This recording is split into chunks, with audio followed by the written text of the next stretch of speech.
Prêchons Christ crucifié. Prêchons Christ crucifié. Il est mort sur la croix et il est ressuscité. Il est mort sur la croix et il est ressuscité. Très content de vous retrouver une fois de plus. J'espère que vous avez passé une bonne nuit. En tout cas, si ce n'est pas le cas, vous allez sûrement passer une bonne journée parce que déjà, on va commencer avec l'Évangile. Donc, ouvrez avec moi dans 1 Corinthiens au chapitre 5. On va voir une autre déclaration de l'apôtre Paul. Donc, au verset 12, il dit « Est-ce à moi, en effet, de juger les gens de l'extérieur? N'est-ce pas ceux de l'intérieur que vous devez juger? Les gens de l'extérieur, Dieu les jugera. Chassez le méchant du milieu de vous. » Et ici, l'apôtre Paul est en train de régler un cas qui était notamment celui du désordre sexuel et immoral qui pouvait et qui existait notamment dans l'église de Corinthe. Mais bien sûr que ça pouvait aussi exister ailleurs, comme ça existe aujourd'hui dans les assemblées. Et l'apôtre Paul ne voulait pas être timide ou alors faire comme si l'amour de Dieu faisait que on devait avoir la bouche fermée. On doit avoir la bouche fermée dans le sens où il ne faut pas faire de cela une calomnie ou alors un sujet de commérage. Mais il faut régler le problème parce que non seulement c'est un frère qui est en danger, mais qui nous met aussi en danger par sa vie. Donc, en quelque sorte, parfois il existe des problèmes dans l'Église que peut-être certains connaissent et que d'autres ne connaissent pas. Par exemple, un problème qu'un frère connaît de la part ou sur le compte d'un autre frère, au sujet d'un autre frère, et que peut-être le leadership ne connaît pas. Peut-être c'est un problème nouveau, mais qui peut-être est caché, mais qui peut-être n'est pas traité, et qui est peut-être connu de deux ou de trois. Mais il faut bien comprendre que il ne faut pas beaucoup dans l'Église souvent pour que les choses, n'est-ce pas, commencent à perdre le contrôle. Parce que un peu de levain fait lever toute la pâte. Et c'est ainsi que parfois, il est arrivé, par exemple, un cas que moi je connais, qu'il y ait des personnes qui soient dans une liste, comme des personnes qui ne participent pas lorsque un frère peut-être est endeuillé, etc. Et quand c'est le tour de ces frères-là qui sont, disons, sur cette liste noire, eh bien, on fait tout ce qui est possible pour participer le moins à son deuil. L'Église va faire comme si, pratiquement, elle n'était pas, disons, dans l'intention de secourir ou d'assister ce frère, parce que, soi-disant, ce frère ou cette sœur aussi a l'habitude de ne pas manifester une grande attention pour le cas d'autres personnes. Mais je crois que, par exemple, un problème comme ça doit être traité. Si on a connaissance d'un problème comme celui-là, au lieu de chercher à rendre, le mal pour le mal, parce que là, en ce moment, c'est considéré comme le mal, c'est pourquoi c'est mis sur une liste noire. Ce frère est sur une liste noire. Cette sœur est sur une liste noire. Elle est vue comme quelqu'un qui est radine, c'est-à-dire qui a la main difficile pour donner, pour participer. Et donc, il faut traiter ce problème. Mais on ne va pas faire comme si maintenant, on va attendre quand c'est le tour du frère et juger le frère par rapport à ce qu'il a fait. Non. Si on juge le frère par rapport à ce qu'il a fait, sur la base de ce qu'il a fait, en faisant pareil qu'il a fait, on ne fait pas mieux que lui. En fait, il a simplement manifesté quelque chose qui est en nous. Donc, généralement, c'est ce qui se passe. C'est que les autres vont manifester, vont amener à manifestation ce qui est en nous. Et généralement, on aggrave le problème parce que, au lieu de se remettre en question, on remet plutôt l'autre en question et on se dit que cette personne a mal fait. et on ne voit pas notre propre poutre. Donc c'est très problématique, et notamment quand il s'agit peut-être des choses comme du péché qui n'est pas réglé, du désordre. Peut-être le pasteur a épousé une fille comme ça dans l'église et il n'a pas dit à l'église, et quand c'est le tour d'un autre frère, un cas encore que j'ai rencontré récemment, hein, le pasteur a épousé une sœur dans une église et il n'a pas informé l'église. Après, quand c'était le tour d'un frère, il n'a pas informé l'église et il s'est marié également en solo. Donc, vous voyez, une telle église est déjà en train de se diriger vers le désordre. Et là, ce n'est plus le royaume de Dieu, parce que le royaume de Dieu n'est pas un royaume de désordre, mais d'ordre. Et ici, l'apôtre Paul, donc, était en train de montrer comment est-ce qu'il fallait trancher et qu'il faut juger une telle affaire. Parce que dans le monde, on ne va pas mettre notre bouche, parce que là-bas, c'est le règne du péché, c'est le règne de la loi, du talion, dent pour dent, œil pour œil. Mais pour ce qui est de l'Église, on doit juger. Parce que l'apôtre Paul lui-même il nous le dit. N'est-ce pas que ceux de l'intérieur, c'est ceux de l'intérieur que vous devez juger. Et ça, c'est une vérité, parce que même la loi le dit, on va le voir. Donc, il y a une façon bien sûr de juger, toujours avec amour et avec humilité, mais avec la vérité. Et là, quand nous prenons cette responsabilité, chacun de nous dans l'Église, il faut être responsable, ne pas cacher le mal, ne pas faire comme s'il n'y a pas de mal alors que le mal est là, non.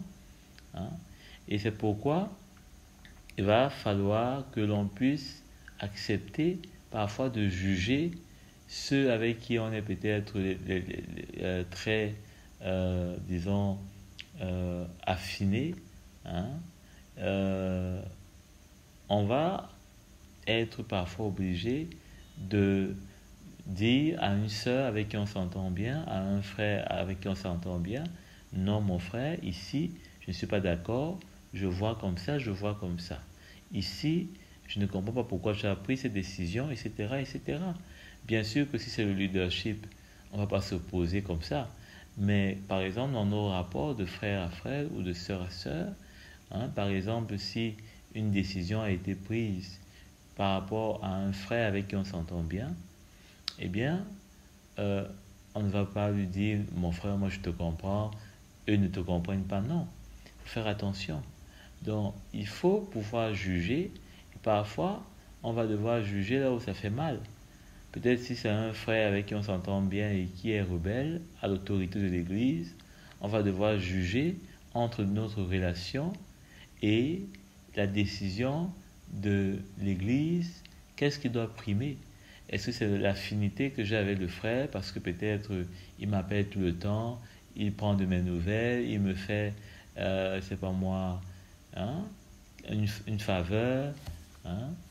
Est-ce que je vais laisser ça au lieu de pouvoir admettre que ce qui a été décidé par le leadership puisse s'imposer à notre relation, même si elle est, je ne sais pas moi. Donc, il faut faire attention parce que parfois, on a souvent des occasions de juger et on ne le fait pas. Parfois, on a des occasions de pouvoir trancher quelque part, mais on ne le fait pas. Et peut-être que ça peut aider un frère. Peut-être que ça peut aider un frère qui est rebelle lorsque vous allez juger dans votre relation à deux.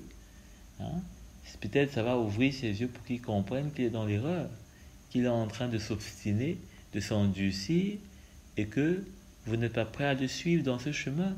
Et peut-être qu'il aura, peut-être à cause de votre relation, envie vraiment, au moins peut-être pour cela, de s'humilier et de faire ce qu'il a à faire, de se redresser par rapport à l'Église.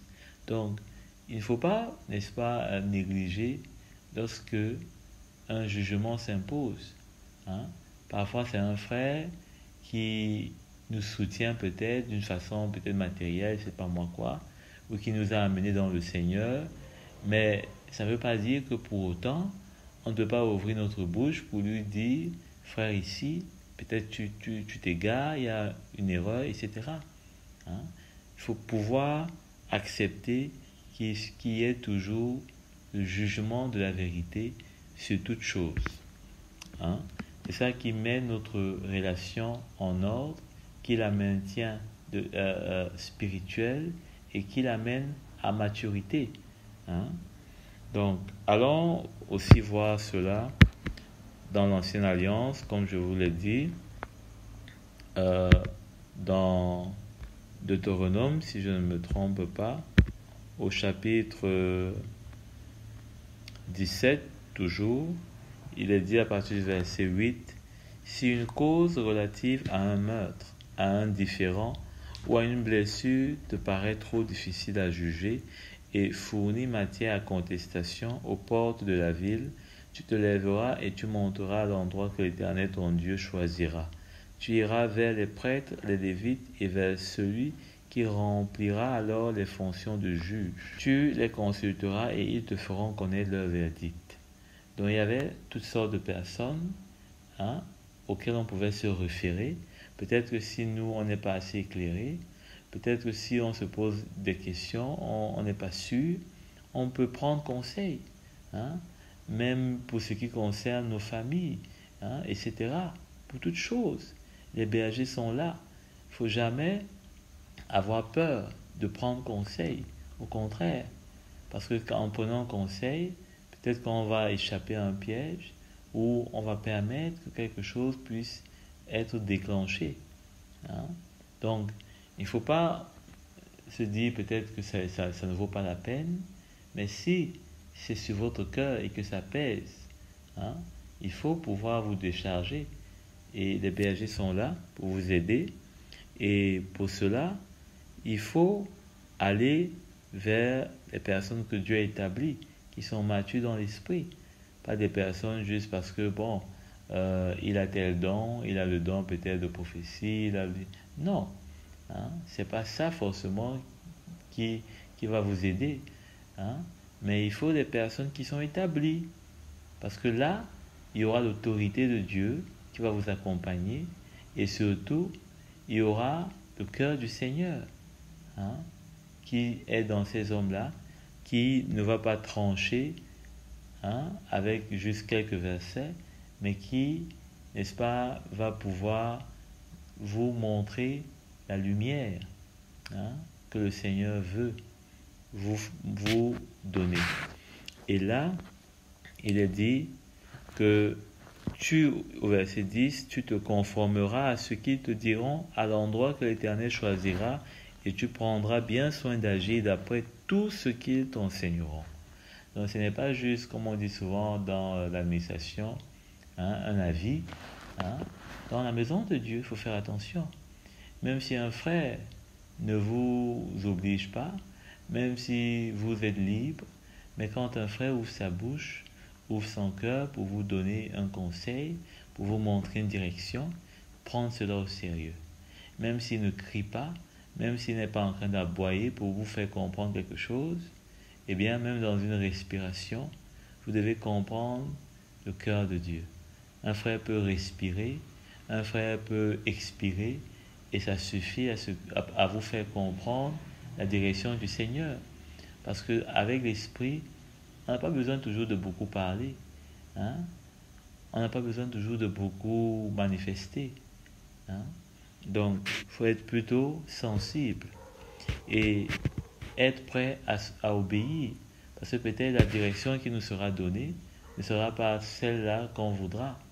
C'est pourquoi il faut être prêt à mettre en œuvre tout ce qui sera dit. Bien sûr, on reste libre. Et bien sûr que ce que le frère va nous dire, ça ne veut pas dire que maintenant, on doit mettre ça à la lettre ou alors qu'il est responsable des conséquences. Non. Il est aussi un homme et il a donné un point de vue d'après ce qu'il pense, d'après ce qui est sur son cœur. Donc, il n'y a pas là maintenant une perfection à attendre ou alors un résultat ou une réponse déjà préétablie. Non. Hein? Donc, verset 11, tu te conformeras à la loi qu'ils t'enseigneront et au verdict qu'ils auront prononcé. Tu ne t'écarteras ni à droite ni à gauche de ce qu'ils te diront. Hein? Si par orgueil un homme n'écoute pas le prêtre placé là pour servir l'Éternel ton Dieu, on le juge. C'est ce qui s'est passé sûrement avec le cas qu'on a vu dans Corinthiens. Hein? On voit un frère au point où l'apôtre Paul a été mis au courant et qu'il a dû prononcer un jugement. Ça veut dire que sûrement ce frère n'avait pas jusqu'ici compris et on ne lui avait pas fait comprendre la gravité de son acte. Hein? Et on voit qu'il est dit, il sera puni de mort. Donc s'il n'écoute pas celui qui est placé là pour servir l'Éternel, il peut être jusqu'à puni de mort. Hein? On a vu que, avec ce que l'apôtre Paul disait, il dit chassez du milieu de vous le mal. Donc tu extirperas ainsi le mal du milieu d'Israël, afin que tout le peuple entende parler et éprouve de la crainte et qu'il ne se livre pas à l'orgueil. Vous voyez, le problème c'est l'orgueil. Le problème c'est l'orgueil. Le problème là, c'est que cet homme est dans l'orgueil. Il veut faire comme il veut. Et parfois, beaucoup de personnes dans la maison de Dieu veulent faire comme elles veulent. Chacun veut faire à sa manière, selon qu'il sent, selon qu'il croit. Mais ce n'est pas dans la maison de Dieu qu'on peut chercher à faire ça. Déjà que dans nos propres maisons, personne ne peut venir faire comme il veut. Donc, à plus forte raison dans la maison du Seigneur. Donc, on voit ici ce que l'apôtre Paul déclare. Et on voit ce qui est dit dans Deutéronome. Donc, il s'agit de chasser le mal. Il ne s'agit pas de mettre mal à l'aise un frère ou bien d'humilier un frère. Non. Il s'agit de garder la maison de Dieu en ordre. Et ça, c'est notre responsabilité à tous. Que l'on soit élevé dans la maison de Dieu, que l'on ne soit pas, chacun doit veiller à ce que la maison de Dieu ne soit pas un endroit où chacun vient faire son petit jeu et repart. Non. Donc, on va relire ce verset de 1 Corinthiens 5, à la fin du verset 13, il dit « Les gens de l'extérieur, Dieu les jugera. » Donc, il viendra un temps où Dieu va juger les gens de l'extérieur qui font comme ils veulent. Mais, il dit « Chassez le méchant du milieu de vous. » C'est ce qu'on a lu dans Deutéronome. Donc, nous devons chasser le méchant au milieu de nous parce que Dieu a déjà commencé à juger sa maison. Il a commencé par sa maison. Donc, on ne peut pas faire comme si ce jugement-là, on ne va pas l'appliquer parce que, je ne sais pas moi quoi. Au contraire, c'est ce que le Seigneur nous demande, c'est ce qu'on voit dans sa parole, c'est ce qui est bien pour l'Église et pour nous-mêmes. Et je crois que, d'une façon ou d'une autre, le Seigneur bâtit sa maison et de plus en plus, on aura affaire à la correction du Seigneur, à être repris. Parfois, ça sera la première fois. Parfois, ça sera de quelqu'un qu'on ne s'attendait pas. Parfois, ça sera un peu brutal. C'est-à-dire que ça va nous secouer. Mais une chose est sûre, ça va nous garder en sécurité dans la maison de Dieu. Donc, bonne journée à vous et à bientôt. J'espère bien. La prédication de la croix est une folie pour ceux qui périssent. Oh oui,